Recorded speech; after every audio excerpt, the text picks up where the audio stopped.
Well then, who's absolutely buzzing for the new season? Are we? Are we not? Obviously not. It's got off to an absolute stinker today, beaten by non-league York City. Now, I know a lot of people, and I'm one of them. Don't get caught up in the hype of preseason. Don't get too embroiled in the results, right? This isn't a results business in preseason. It's a fitness business. It's about getting the players up to speed for the Premier League season.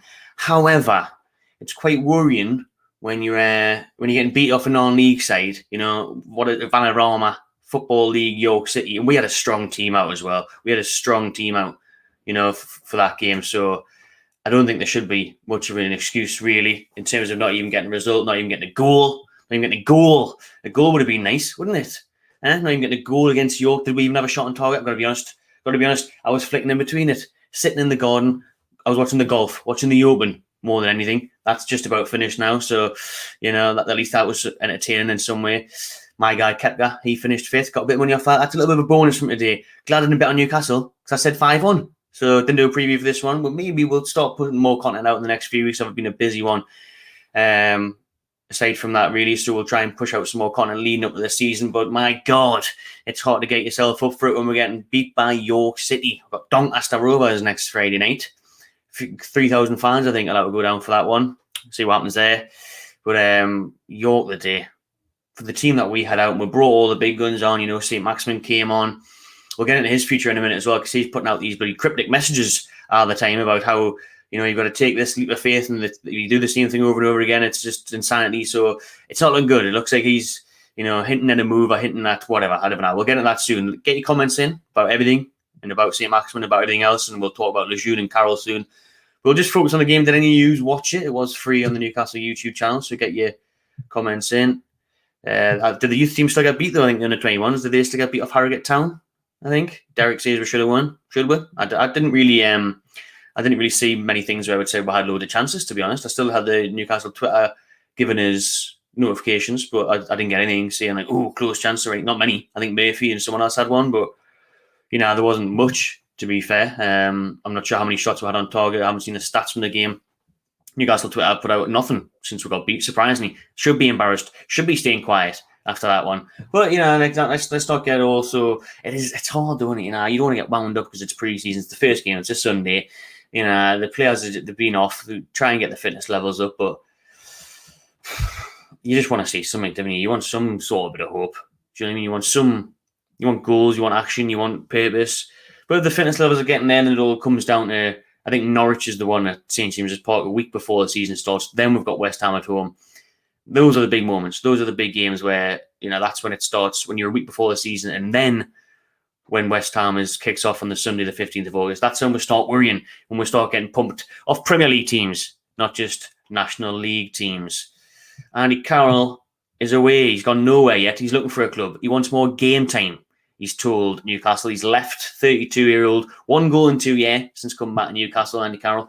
So not that much of a miss. I thought he could have been used more. I think he could have been used more at times. He always still that presence in the box. He was brilliant at defending. Now we've seen more of a threat in our box, clearing headers away from corners and stuff. If you don't look at with injuries and everything, Brucey didn't really get much of a chance. Didn't get enough minutes. Brucey loved bringing him on with fucking 25 seconds again. So, I mean, what's he meant to do with that? So, Andy Carroll, he's on the wrong side of 30 now. It clears off a good 30 grand off the wage bill. Same as Lejuene, 30 years old, 30 odd grand a week, and he's off to Alaves. Lejuene is not going for a free. It's going to be about between 2 and 4 million, about 2.5 million apparently, is the rumour.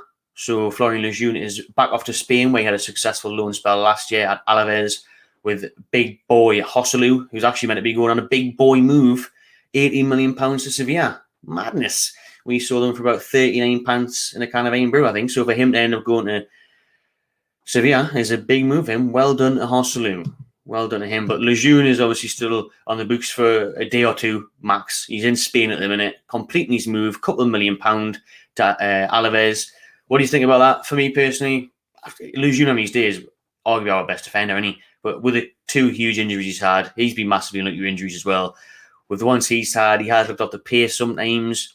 But again, he's still a decent ball playing centre-back. I think he's still a good squad player to have. But it is what it is. We'll move him on. As long as he gets replaced, we probably won't because we have got a few centre-backs still there. Will another centre-back leave? Shaw's still linked with maybe going elsewhere.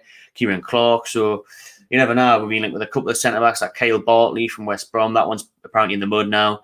The young American from Tottenham. So you never know. We might see some movement in the centre-back area. But Lejuene leaving, I don't know. But you'll always be remembered for one of the best moments in football history, not just Newcastle history. Football history, those 2 Scottish team goals against Dinosaur Arms, against Everton, against Jordan Pickford. What a moment and what a memory that is. What an away day that was. Just that extra time, just the Scottish time, 90 plus, because the game was lifting. Horrible cold night at Goodison. Apart from that, though, Lejuene, cheers to memories. Cheers to memories, Florian. Let us know what you're thinking about Lejuene leaving, Carroll leaving. We'll get on to Saint-Maximin's cryptic messages in a minute. I haven't posted them on mine, actually. I might have to go on. I can't show you. I've got the Magpie channel stuff ready here. Here's the Magpie channel on Facebook. Some of the posts that we've been putting out today. If you don't follow already, I've just realised I haven't hit the button so you can't see. Be helpful if I did that, wouldn't it? Add that. So we'll have a look at this. Yeah, look. Yeah, so there's the Magpie channel on Facebook. Make sure you follow on social media on that. Boom. And there's Carroll there. Bruce confirmed today after the game, the defeat of York City, that Carroll has left Newcastle United because Carroll wants to play football, which is hilarious because he hasn't played football in about 8 years. Oh, Carroll wants to play football. So do I, mate, but it doesn't always work out like that, really. Do you know what I mean? And there's the nice little graphic I whacked up there. Lejuene joining Alaves on a permanent deal, currently in Spain to complete that move. Bruce has also confirmed that post-match press conference, which we haven't seen a full one of yet. And there's just the full-time result there and whatnot. Look at that, 1.2 million views on me and Big Joe. Well, look, a bit of that. Where's the YouTube money for that? Where's the nightmare? Right then. So what else are you saying? Don't know. Didn't watch the F1. Callum, tell us what it was like then, mate. Tell us what the game was like. Whew, Sean Longstaff. Wow. Hopefully a good one. Like, I think he'll stay. I don't think Matty's meant to be on a loan move, but Sean, it's sink or swim time for me with Sean Longstaff this season at Newcastle because he's been poor. Of late, he hasn't quite reached the levels that we thought he could when he first broke through. So that's been disappointing. Dwight Gale was good when he came on, says Derek. Joe Linton is another one, as you can see in the thumbnail. That is him moving off the pitch. Injured. We don't know the extent of that yet or what exactly the injury was, but Joe Linton came off injured. I think it was about 15, 20 minutes into the game. And I did watch the first 20 minutes, all of it. No one had turned it off after that. Absolutely boring snooze fest on a Sunday. But Joe Linton tried to play a couple of nice balls through to Wilson, who was making the run. J7 now, J7, not J9. And Callum Wilson, obviously the new number 9 now, which I'm sure you all know by now. That's another bit of news to add into the video. Chuck it in there. Callum Wilson's now Newcastle's iconic number 9. Dropped the 13 shit. Julian dropped the number 9, rightfully so. At least had a nice little video together doing it, all peaceful, all friendly. So it's a good show. Takes the pressure off Julian on a bit. Gives Wilson his reward of being the number 9. He's deserved it with these goals he's scored, these performances. So I thought Julian looked all right until he got injured, trying to link up play well. Everyone should look all right, though, against fucking York City. But we didn't. Couldn't even score a bastard goal.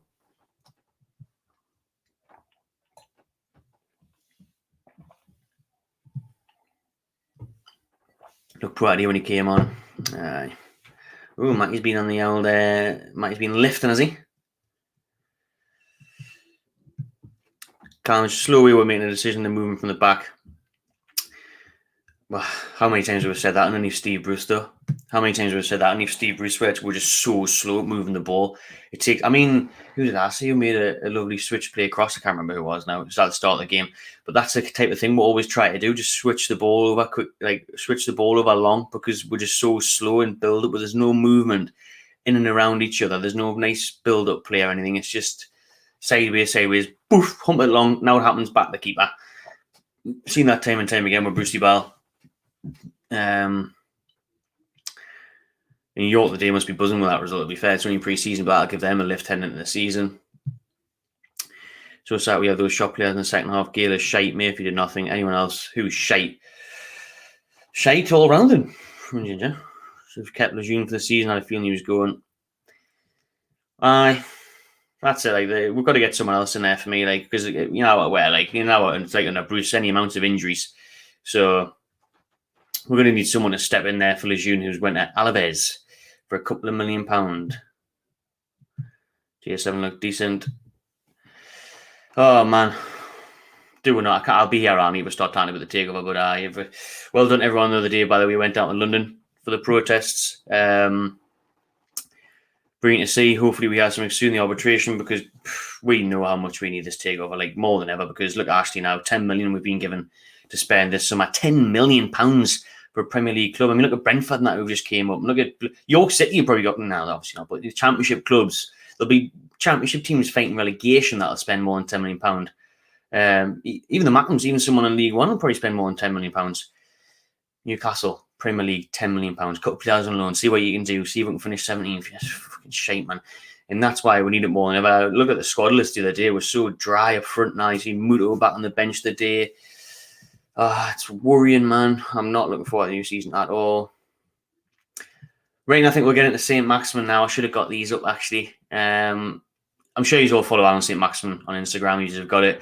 I'll get them up anyway. I'll just see if I can show you on my phone instead of doing that screen share bollocks and stuff. But these are the cryptic messages and stuff that I've been putting on all week. Like, it's not great, like, if we're going to be honest.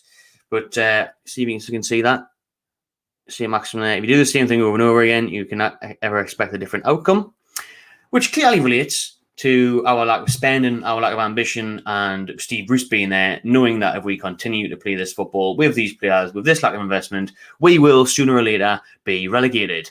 So that's what Saint-Maximin's doing. Saint-Maximin's just basically like us fans, and he's just sitting there thinking, what the fuck's the point in this? What am I getting out of this? What am I getting out? Why am I going to stay at Newcastle and do this year in, year over and over? Do you know what I mean? Saint-Maximin's looking at Newcastle now like a fucking dead-end job. Do you know what I mean? He needs to leave. He wants to better himself. You know, he's sitting there, he's working at Little, and he's looking across the road. He's looking at Waitrose, and he said, I want to go and work at Waitrose. I want to be a manager at Waitrose. I don't want to sit and work at Little. Little's sound, by the way, but I don't want to sit and work at Little. You know, Waitrose over there, they've got plans. That, you know, they're building shops. That they're paying me more money. You know, they're winning Supermarket of the Year. Do you know what I mean? Like, he doesn't want to stay here at Newcastle and put up with this shit. If you don't take change by the hand, it will take you by the throat. Winston Churchill, Saint-Maximin quoting there. So I mean, he's saying he needs to change. He wants change. It's clear as day in these messages. You know, I mean, he wants change. And he's saying Newcastle need to change. They need to do something to make him change his mind. Obviously, you want the takeover. If it's going to happen or not, it's not happening now, is it? So we need to plan for next season. And he knows that these plans so far are leading us into another relegation battle, obviously. We know that's the case in the Mike Ashley era. It's relegation every fucking year, battling it. Months to go, see what we can do. Oh, we've just strung some results together and managed to finish mid-table. Mint. He's sitting there thinking, nah, don't want to do that again. Don't fancy that again. And you cannot blame him. You really cannot blame him. Like, I'll just bring up, he's just posted as well today. Faith has taken the first step even when you can't see the whole staircase. So he's there, you know.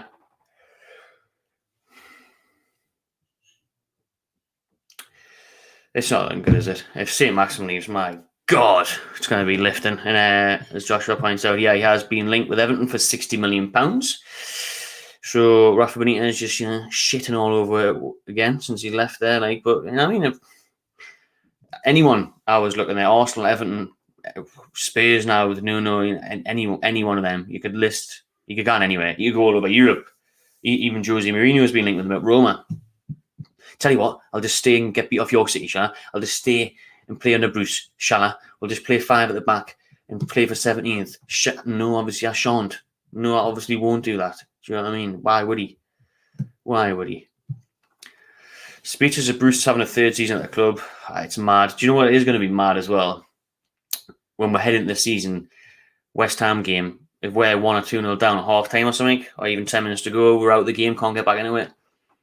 The atmosphere is going to be so toxic, man. It's just going to ruin it. Like, I'm buzzing in a way to start the season again, not because of the football, just to get back in the stadium and stuff. If it is a full stadium and all these plans go ahead, be exciting. Do you know what I mean? But then 10 minutes into the game, when you realise that the Brucey ball's in full effect, and it won't be exciting. And then, you know, I'll think, why on earth did I waste my time and money to come here?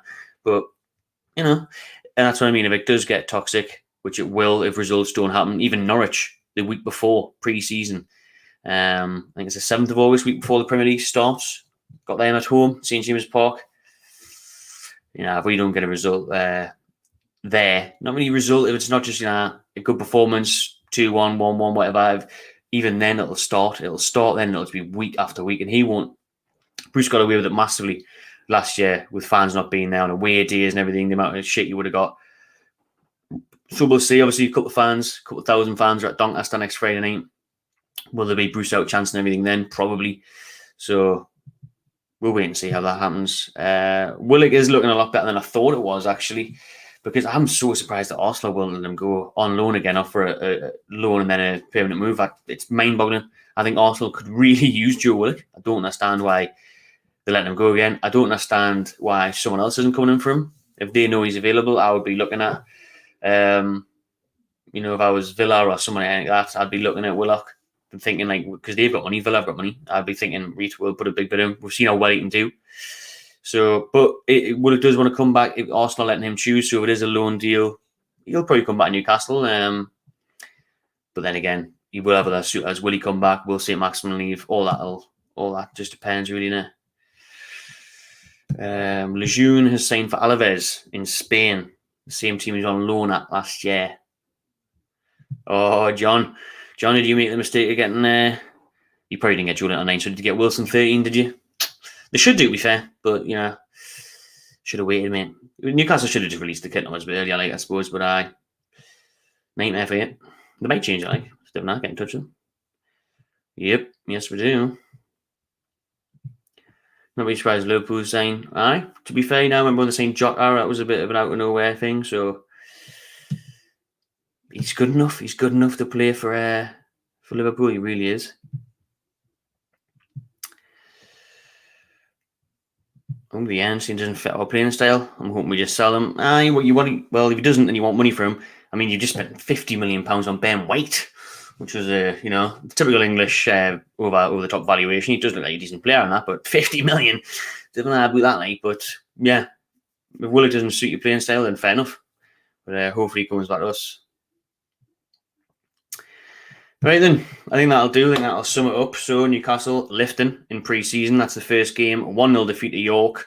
Non-league York. But let's not get too worried too soon, mate. It is only pre-season. It's about the fitness and that, but it's not too convincing, is it? We'll see how we get on next week against Doncaster, moving up the leagues.